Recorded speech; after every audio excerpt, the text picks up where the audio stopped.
Welcome to Nisha classes at UK. आज मैं आपको करवाने वाली हूँ हिस्ट्री के 50 क्वेश्चंस। आप क्वेश्चन देख सकते हैं आपके कितने इंपॉर्टेंट क्वेश्चन रहने वाले हैं आपके एग्ज़ाम के लिए। तो हम कोई लेट नहीं करेंगे, हम बहुत स्पीड में क्वेश्चन करेंगे क्योंकि एग्ज़ाम के लिए बहुत कम टाइम रह गया आपके डीएलएड के एग्ज़ाम के लिए। ठीक है, चलिए पहला क्वेश्चन देख लेते हैं। 1858 के अधिनियम के अनुसार भारत किसके अधीन शासित होना था?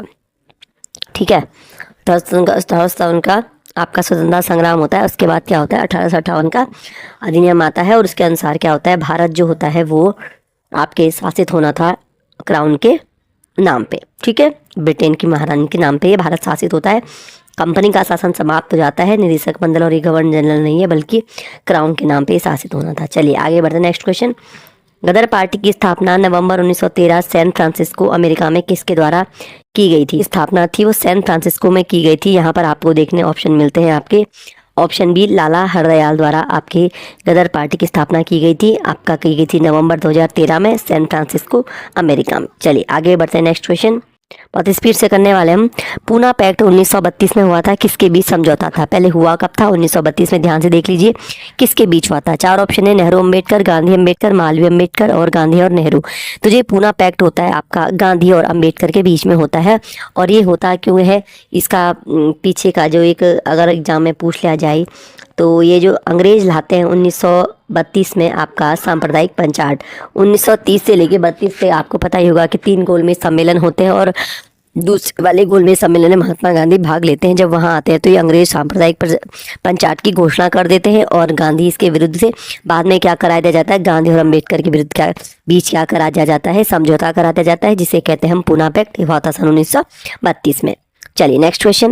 निम्नलिखित में से किस राष्ट्रीय नेता ने 1945 के मुकदमे में आज़ाद हिंद फौज के सैनिकों का बचाव नहीं किया था? ठीक है, तो नौसेना के जो सैनिक थे 1945 में, तो किन सैनिकों किसने बचाव नहीं किया? सर तेज बहादुर सप्रू, भूलाभाई देसाई, राजगोपालाचारी या जवाहरलाल नेहरू।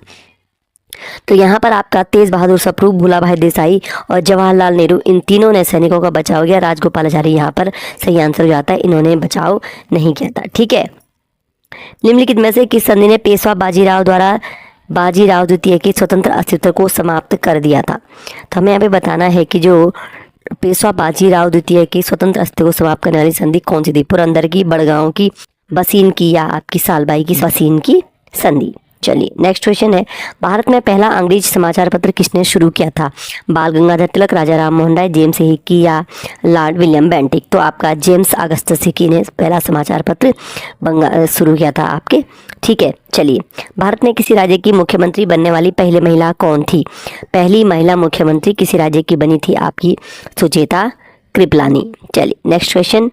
वंदे मातरम के लेखक कौन है? एक होता है वंदे मातरम, एक होता है जनगण मन। ये है राष्ट्रीय गीत और जनगण मन आपका राष्ट्रगान होता है।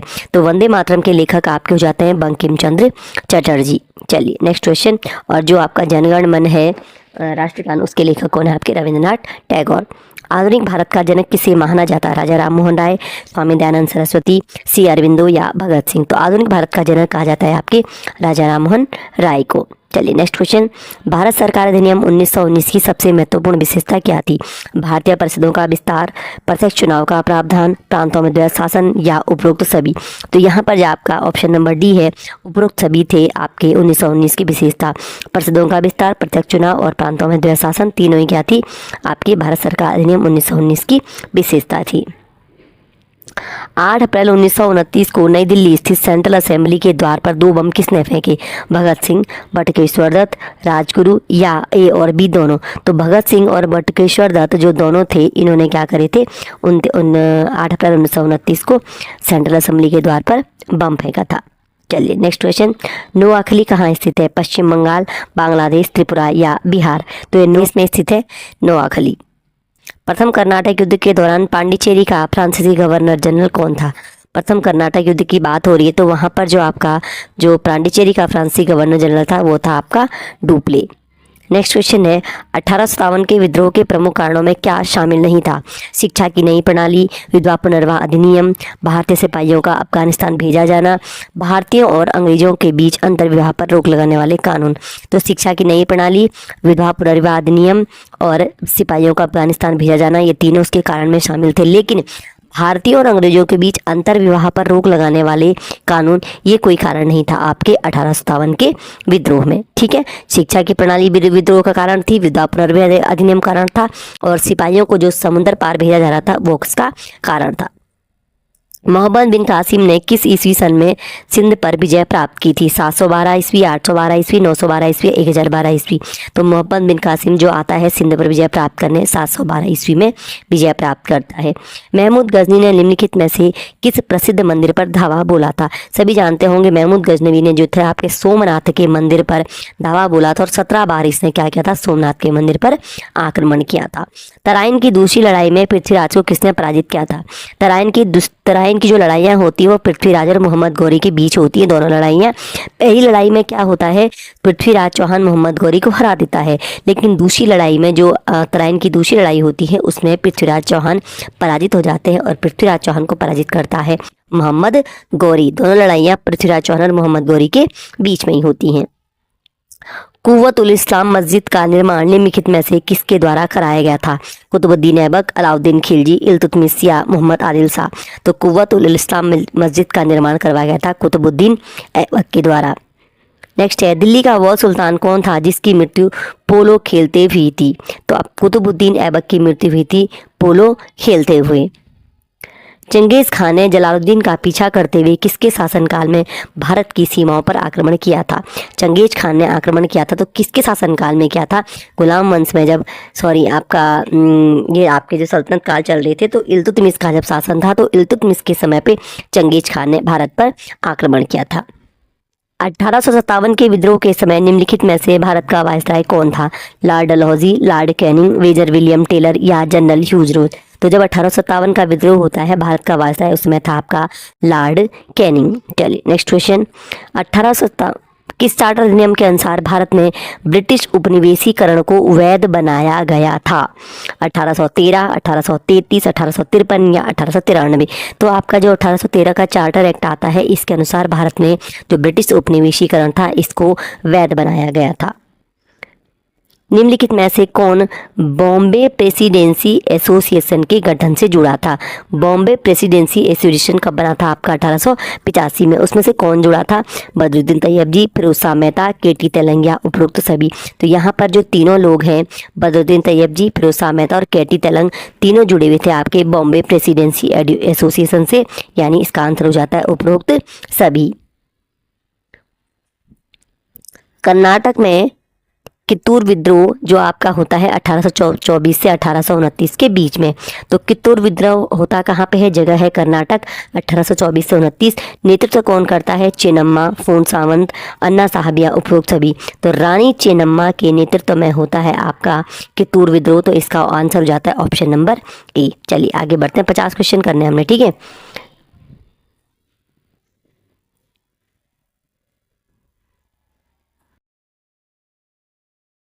भारत कब एक संप्रभु लोकतांत्रिक गणराज्य बना था?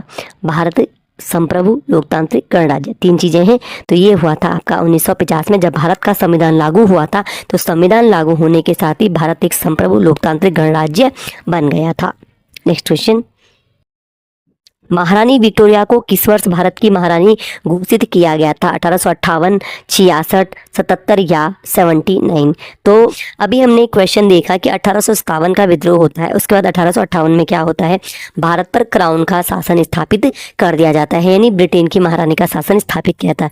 लेकिन भारत की महारानी कब घोषित किया जाता है? तो सन 1877 में एक दिल्ली दरबार का आयोजन किया जाता है। तो उसमें क्या होता है, जो महारानी विक्टोरिया है इसे भारत की महारानी घोषित किया जाता है, ठीक है। 1877 में एक दिल्ली दरबार होता है, उसके दौरान महारानी विक्टोरिया को भारत की महारानी घोषित किया जाता है और लॉर्ड लिटन उसमें भारत के वायसराय थे।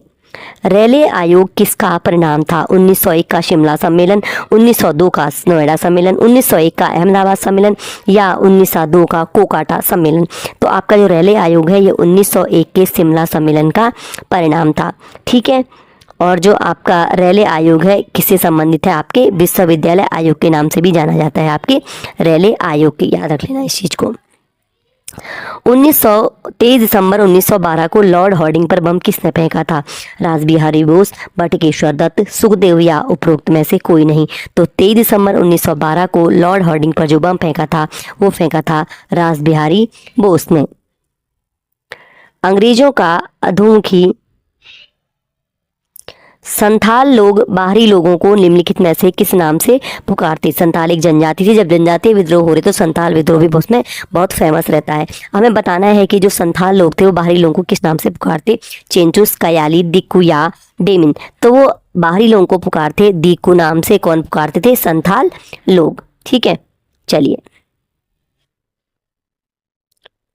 पाबना किसान विद्रोह किस वर्ष शुरू हुआ था? 1870, 1873, 1876 या 1880। तो पाबना किसान विद्रोह हुआ था बंगाल में। पाबना जगह है आपके बंगाल में, और ये आपके शुरू हुआ था 1873 से 1876 के बीच शुरू हुआ था। तो यहाँ पर जो आंसर इसका शुरू हो जाता है, शुरू हुआ था आपके 1873 में। ठीक है, थोड़ा सा जानकारी डिटेल जब कंफर्म हो तभी आगे बढ़ेंगे। तो पाबना विद्रोह शुरू हुआ था आपके 1873 में, और कहाँ पे हुआ था? आपके बंगाल के पाबना जिले में।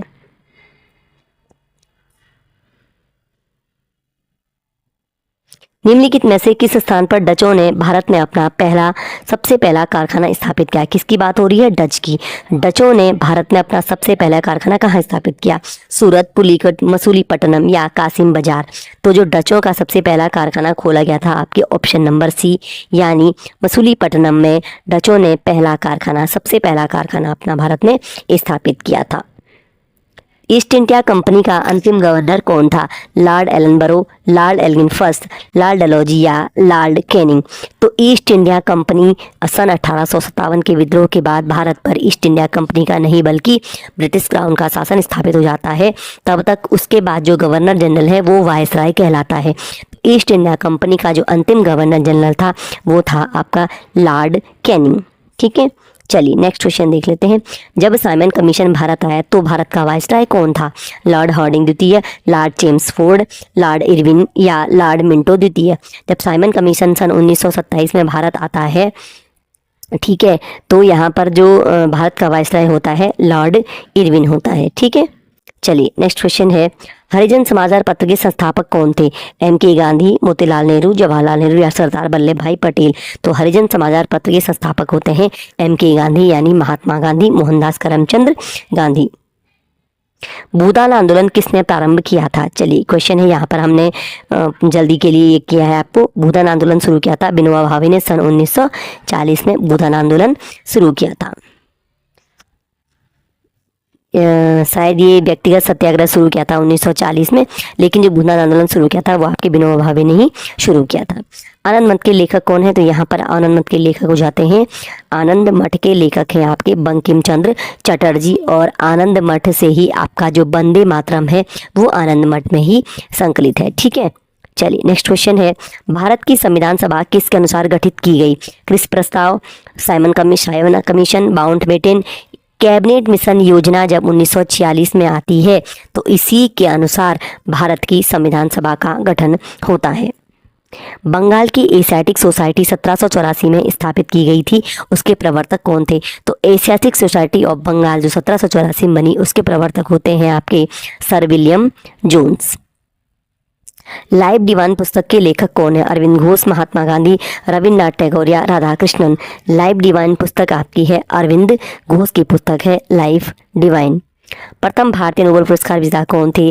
रविन्द्रनाथ टैगोर, हरगोविंद खुराना, अमर्त्य सेन या CV रमन। तो प्रथम भारतीय नोबेल पुरस्कार विजेता थे रविन्द्रनाथ टैगोर, इन्हें मिला 1913 में, और इन्हें जो पुरस्कार मिला वो इनकी कृति गीतांजलि पर मिला था।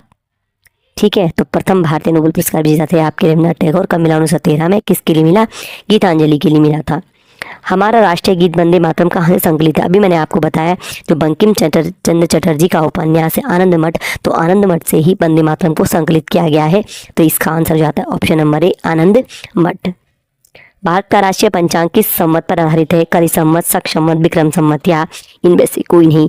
इससे पहले जो क्लास मैंने आपको कराई थी वहाँ पे ये करवाया था कि भारत का राष्ट्रीय पंचांग जो है वह शक संवत पर आधारित है। मुस्लिम लीग द्वारा पहली बार पाकिस्तान की मांग किस वर्ष की गई? 1938, 1940, 1941 या 1946? तो पहली बार मुस्लिम लीग द्वारा जो पाकिस्तान की मांग की जाती है वो की जाती है सन 1940 में। ठीक है। निम्नलिखित में से किस गवर्नर जनरल ने दोहरी शासन प्रणाली की शुरुआत की थी? Lord Wellesley, Lord Canning, Lord Clive या लॉर्ड रिपन? तो आपका जो लॉर्ड क्लाइव है ये है दोहरी शासन प्रणाली शुरू करने वाला गवर्नर जनरल। इसने सबसे पहले शुरू करी थी बंगाल में। किसने वर्नाकुलर प्रेस एक्ट को निरस्त किया था? Lord Dufferin, lord Ripon, lord Curzon, lord Hardinge? तो आपका जो वर्नाकुलर प्रेस एक्ट को निरस्त करता है लॉर्ड रिपन, और वर्नाकुलर प्रेस एक्ट को लागू करने की बात की जाए तो इसे लागू करता है लॉर्ड लिटन। लिटन इसे लागू करता है और लॉर्ड रिपन इसको निरस्त कर देता है। भारत में द्वैध शासन का सिद्धांत ब्रिटिश सरकार द्वारा किस अधिनियम के माध्यम से लागू किया गया? भारत परिषद अधिनियम 1861, भारत परिषद अधिनियम 1892, भारतीय परिषद अधिनियम 1909 और भारत सरकार अधिनियम 1919? तो भारत सरकार अधिनियम 1919 द्वारा ब्रिटिश शासन का द्वैध शासन का सिद्धांत लागू किया जाता है। पुलिकट में डचों द्वारा कारखाना किस वर्ष स्थापित किया गया था? डचों द्वारा 1520, 1610, 1615 या 1639। तो यहाँ पर जो डचों द्वारा पुलिकट में कारखाना स्थापित किया जाता है 1610 में। 1610 में डचों द्वारा पहला हमने बताया था कहाँ पे किया जाता है उनका मसूलीपट्टनम में, और पुलिकट में भी कारखाना स्थापित करते हैं, लेकिन कब करते हैं? 1610 में वो पुलिकट में कारखाना स्थापित करते हैं।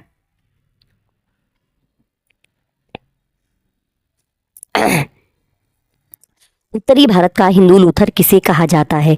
दयानंद सरस्वती, ईश्वर चंद्र विद्यासागर, राधाकांत देव या केशर चंद्र सेन? तो उत्तरी भारत का हिंदू लूथर कहा जाता है ईश्वर चंद्र विद्यासागर को। उत्तरी भारत का हिंदू लूथर कहा जाता है ईश्वर चंद्र विद्यासागर को। और भारत का मार्टिन लूथर किसे कहा जाता है? दयानंद सरस्वती। ये भारत के मार्टिन लूथर कहे जाते हैं। ठीक है। और उत्तरी भारत का हिंदू लूथर कहा जाता है ईश्वर चंद्र विद्यासागर को। कई क्वेश्चन कंफ्यूजिंग होते हैं, इसलिए इनको ध्यान से जरूर सुनिएगा। श्रीरंगपट्टनम की संधि किस युद्ध से संबंधित है? तो यहाँ पर आपको ऑप्शन दिख रहा होगा, ऑप्शन नंबर बी, यानी श्रीरंगपट्टनम की संधि होती है तृतीय आंग्ल मैसूर युद्ध के बाद। चौथे में तो टीपू सुल्तान की मृत्यु हो जाती है। ठीक है। और यहाँ पर दो और संधियाँ होती हैं आपकी, पहले मैसूर युद्ध और द्वितीय मैसूर युद्ध के बाद। तो तीसरा आंग्ल मैसूर युद्ध जो आपका ऑप्शन नंबर बी, यहाँ तीसरे में भी वही टाइप हुआ है, तो तीसरे आंग्ल मैसूर युद्ध के बाद होती श्रीरंगपट्टनम की संधि, और चौथे में क्या हो जाती? टीपू सुल्तान की मृत्यु हो जाती, कोई संधि नहीं होती। तो आज हमने 50 क्वेश्चन बहुत फास्ट करवाए हैं, और आगे आने वाले दिनों में जब तक आपका डीएलएड का एग्जाम होता है, 10 दिन आपके रह गए हैं, तो इसी प्रकार हम क्या करेंगे, सुपर फास्ट क्लास